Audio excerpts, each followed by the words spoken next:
Hey guys, it's Miss Slobodian here again with another reading of Wonder. I'm here with Winnie, who is being very sweet and very tired. I actually tried filming this video yesterday and she was just not having it. She was barking, she was biting my feet, she was being really bad. So I had to stop filming it, but she's very tired now, so I think she'll be fine. Anyway, in last video, we started reading a little bit more about Via, and we saw Via's point of view as the part 2 looks at Via, and we learned a little bit about how she views everything and what she thinks of Augie and the whole situation. And just in a nutshell, we kind of learned that Via feels a little bit like she doesn't have a lot of attention. A lot of the attention is given to Augie instead of her, and she feels a little bit maybe a little bit undervalued sometimes. We learn also a little bit about her and Augie's grandmother, who they called Grans, who was very, very important to Via and who always made Via feel very special and like her number one.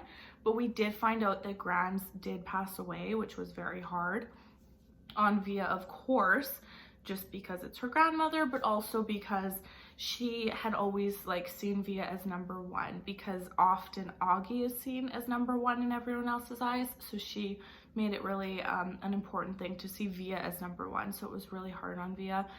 We ended off by learning a little bit about Via going to high school. It is her first year in a new school, which is high school.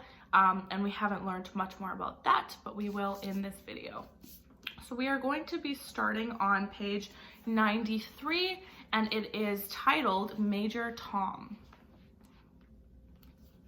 Out of the three of us, Miranda had always been the sweetest to August, hugging him and playing with him long after Ella and I had moved on to playing something else. Even as we got older, Miranda always tried to include August in our conversations, asking him how he was doing, talking to him about Avatar or Star Wars or Bone or something she knew he liked. It was Miranda who had given Augie the astronaut helmet that he wore practically every day of the year when he was 5 or 6. She would call him Major Tom, and they would sing Space Oddity by David Bowie together. It was their little thing. They knew all the words and would blast it on the iPod and sing it out loud. Since Miranda's always been really good about calling us as soon as she got home from summer camp, I was a little surprised when I didn't hear from her. I even texted her and she didn't reply. I figured maybe she ended up staying in the camp longer now that she was a counselor. Maybe she met a cute guy. Then I realized from her Facebook wall that she had actually been home for a full 2 weeks. So I sent her an IM and we chatted online a bit. But she didn't give me a reason for not calling, which I thought was bizarre. Miranda had always been a little flaky, so I figured that was it. We made plans to meet up downtown, but then I had to cancel because we were driving out to visit Tata and Papa for the weekend. So I ended up not seeing Miranda or Ella until the first day of school. And I have to admit, I was shocked. Miranda looked so different. Her hair was cut into a super cute bob that she dyed bright pink, of all things. And she was wearing a striped tube top that A, seemed way too inappropriate for school, and B, was totally not her style. Miranda had always been such a prude about clothes, and here she was, all pink-haired and tube-topped. But it wasn't just the way she looked that was different. She was acting differently too.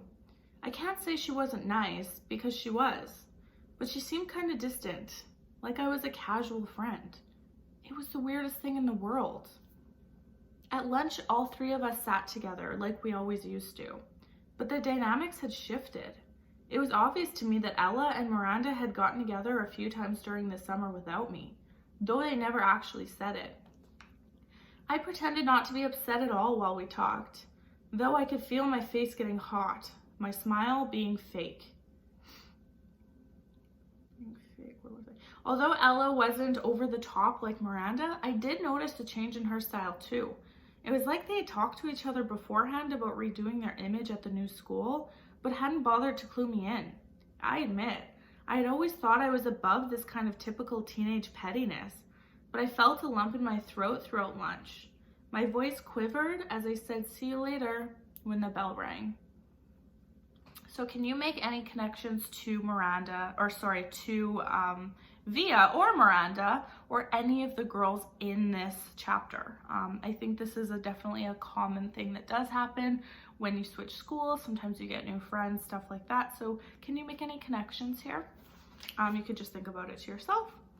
The next chapter is titled After School, and it starts on page 95. I hear we're driving you home today. It was Miranda in 8th period. She had just got down from the desk beside me. I had forgotten that Mom had called Miranda's mother the night before to ask if she could drive me home from school. You don't have to, I answered quickly, casually. My mom can pick me up. I thought she'd had to pick up Augie or something. It turns out she can pick me up afterward. She just texted me, not a problem. Oh, okay, thanks. It was all a lie on my part, but I couldn't see her sitting in the car with the new Miranda. After school, I ducked into a restroom to avoid bumping into Miranda's mother outside.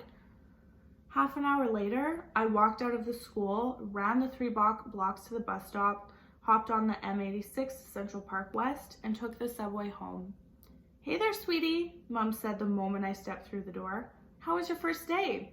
I was starting to wonder where you guys were. We stopped for pizza. Incredible how easy a lie can slip through your lips. Is Miranda not with you? She seemed surprised that Miranda wasn't right behind me. She went straight home. We have a lot of homework. On your first day? Yes, on our first day, I yelled, which completely surprised Mom. But before she could say anything, I said, school was fine. It's really big though. The kids seem nice. I wanted to give her enough information so she wouldn't feel the need to ask me more. How was Augie's first day of school? Mom hesitated. Her eyebrows were still high up on her forehead from when I snapped at her a second earlier. Okay, she said, slowly, like she was letting out a breath. What do you mean, okay? I said, was it good or was it bad? He said it was good. So why do you think it wasn't good? I didn't say it wasn't good. Geez, Via, what's up with you? Just forget I asked anything at all, I said, and stormed dramatically into Augie's room and slammed the door. He was on his PlayStation and didn't even look up at me. I hated how zombified his video games made him. So, how was school? I said, scooching Daisy over so I could sit on the bed next to him. Fine, he answered, still not looking up from his game. Augie, I'm talking to you. I pulled the PlayStation out of his hands. Hey, he said angrily. How was school? I said fine, he yelled back, grabbing the PlayStation back from me. Were people nice to you? Yes. No one was mean? He put the PlayStation down and looked up at me as if I had just asked the dumbest question in the world. Why would people be mean? He said. It was the first time in his life that I had heard him be sarcastic like that. I didn't think he had it in him. Okay, and in this chapter, I don't have any questions, but I was just kind of wanting to make that connection between Augie yelling at his mom and his perspective on his first day of school, and then Via also taking it out on her mom on her first day of school. There was kind of that parallel there that we saw. So just an interesting thing to note. The next chapter is called The Padawan Bites the Dust, and it is on page 97. I'm not sure at what point in the night Augie had decided to cut his Padawan braid, or why that really made me mad. I had always found his obsession with everything Star Wars kind of geeky, and that braid in the back of his hair with its little beads was just awful. But he had always been so proud of it, of how long it took him to grow it, of how he had chosen the beads in the craft store in Soho. He and Christopher, his best friend, used to play with lightsabers and Star Wars stuff whenever they got together. And when they both started growing their braids at the same time, they were so proud of it. When August cut his braid off that night without an explanation, without telling me beforehand, which was surprising, or even calling Christopher, I was just so upset. I can't explain why. I've seen Augie brushing his hair in the bathroom mirror. He meticulously tries to get every hair in place. He tilts its head to look at himself from different angles, like there's some kind of magic perspective inside the mirror that could change the dimensions of his face. Mom knocked on the door after dinner. She looked drained, and I realized that between me and Augie, today had been a tough day for her too. So, you want to tell me what's up? She asked nicely, softly. Not now, okay? I answered. I was reading. I was tired. Maybe later I'd be up to telling her about Miranda, but not now. I'll come and check in on you before you go to bed, she said. And then she came over and kissed me on the top of my head. Can Daisy sleep with me tonight? Sure, I'll bring her in later. Don't forget to come back, I said as she left. I promise. But she didn't come back that night. Dad did. He told me that Augie had a bad first day and Mom was helping him through it. He asked me how my day had gone and I told him fine. He said he didn't believe me for a second, and I told him Miranda and Ella were acting like jerks. I didn't mention how I took the subway home by myself, though. He said nothing tests friendships like high school, and then proceeded to poke fun at the fact that I was reading War and Peace. Not real fun, of course, since I heard him brag to people that he had a 15-year-old who was reading Tolstoy. But he liked to rib me about where I was in the book, in the war part or in the peace part.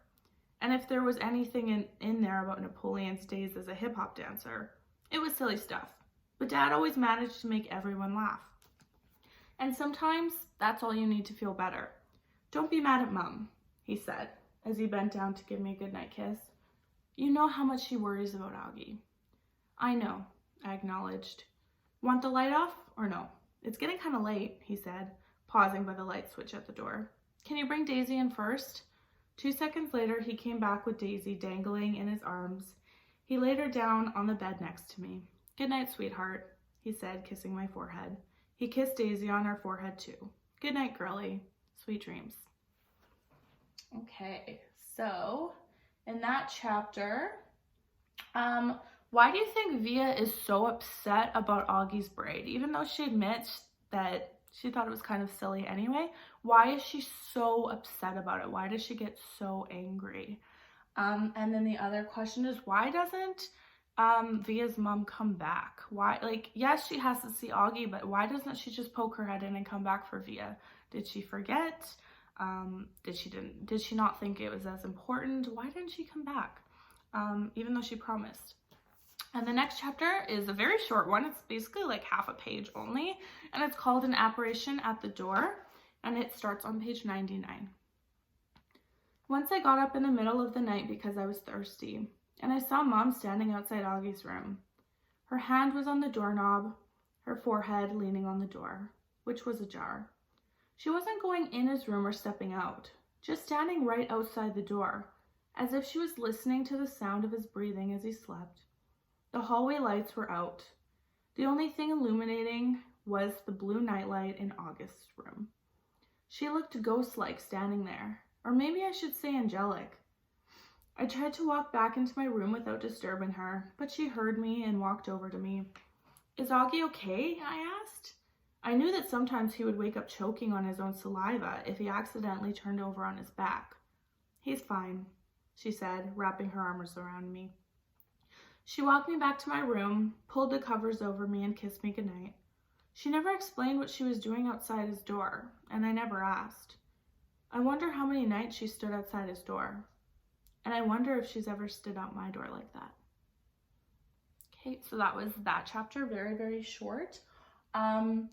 So why was the mom watching Augie sleep? And do you think she's ever done that with Via? And if not, why not? If so, why? Next page, we are on page 100. So we've made it to page 100. That's a milestone. That's awesome.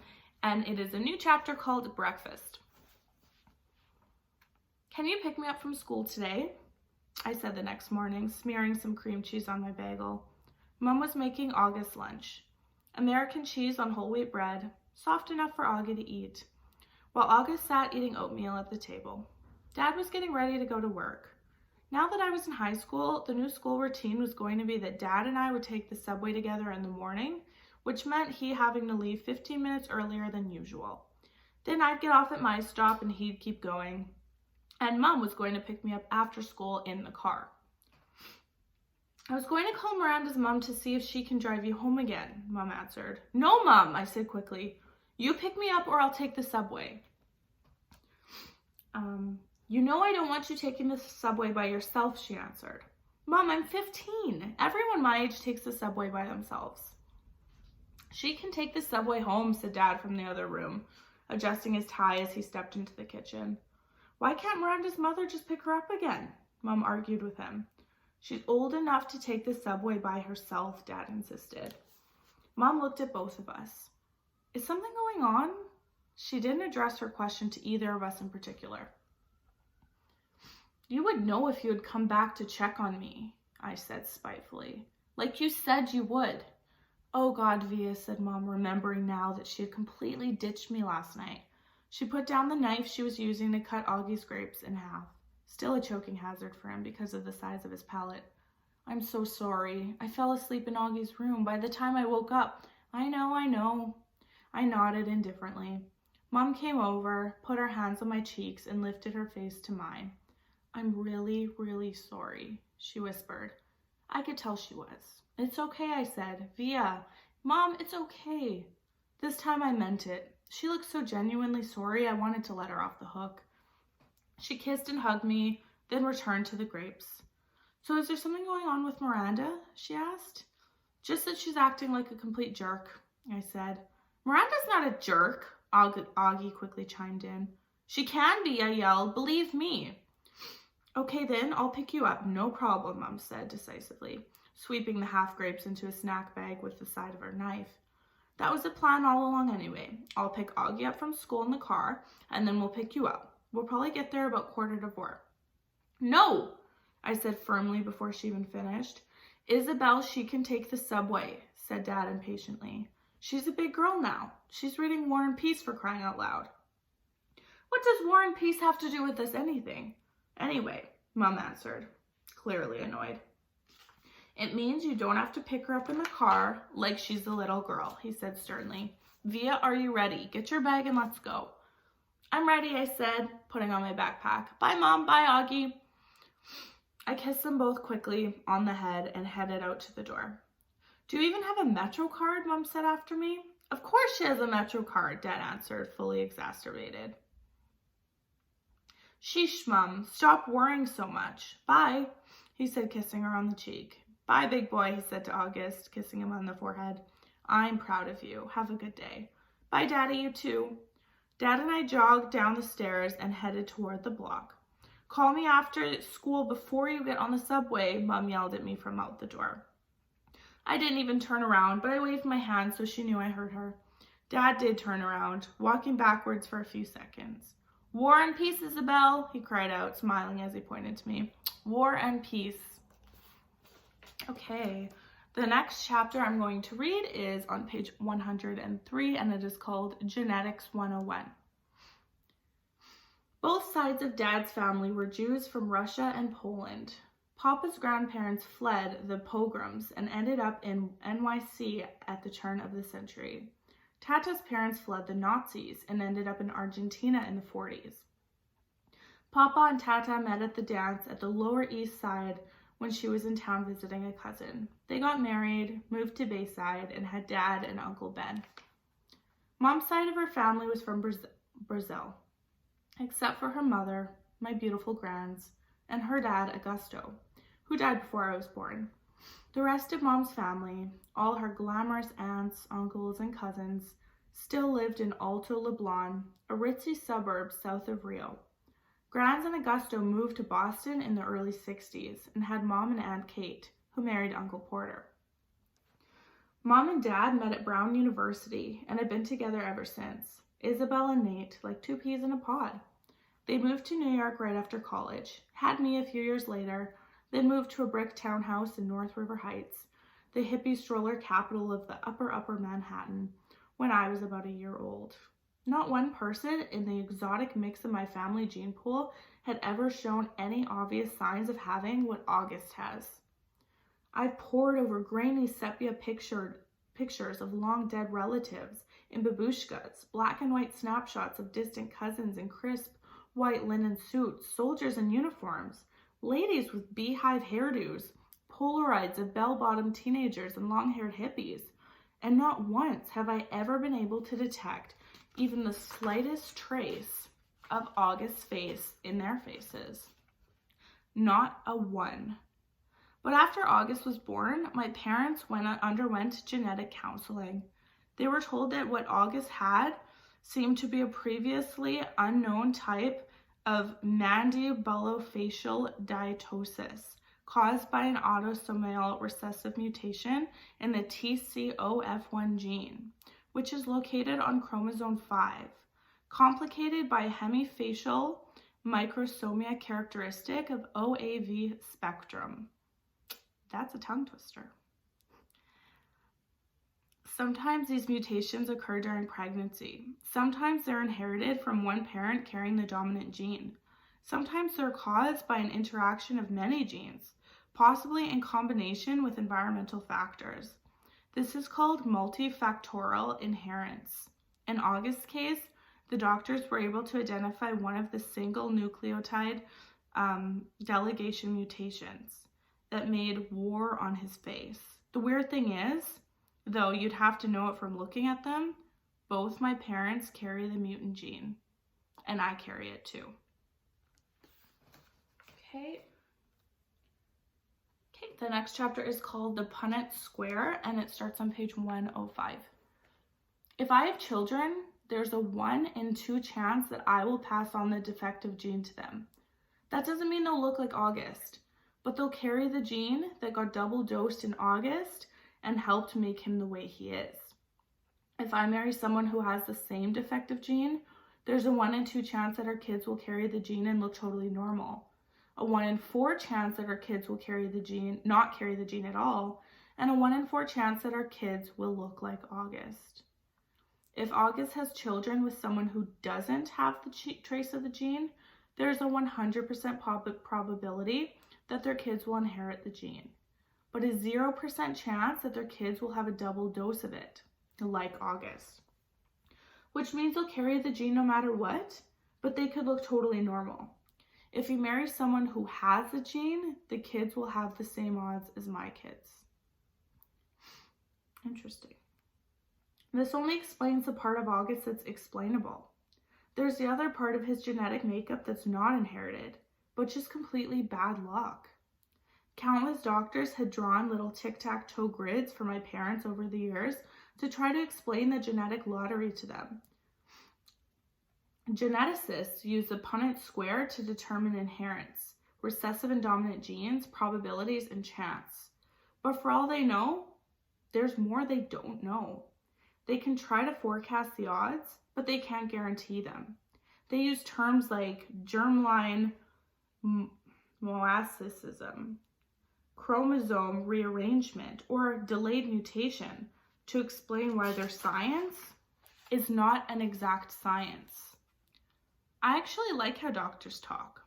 I like the sound of science. I like how words you don't understand explain things you can't understand. There are countless people under words like chromosome rearrangement or delayed mutation.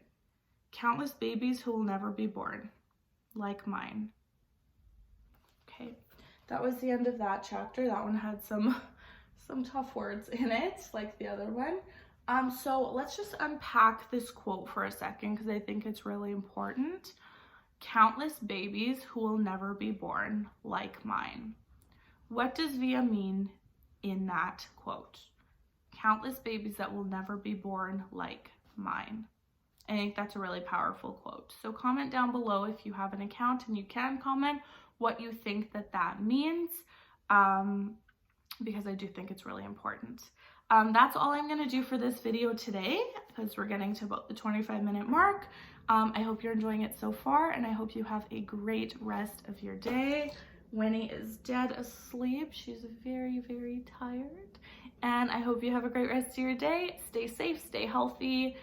See you in the next video. Bye.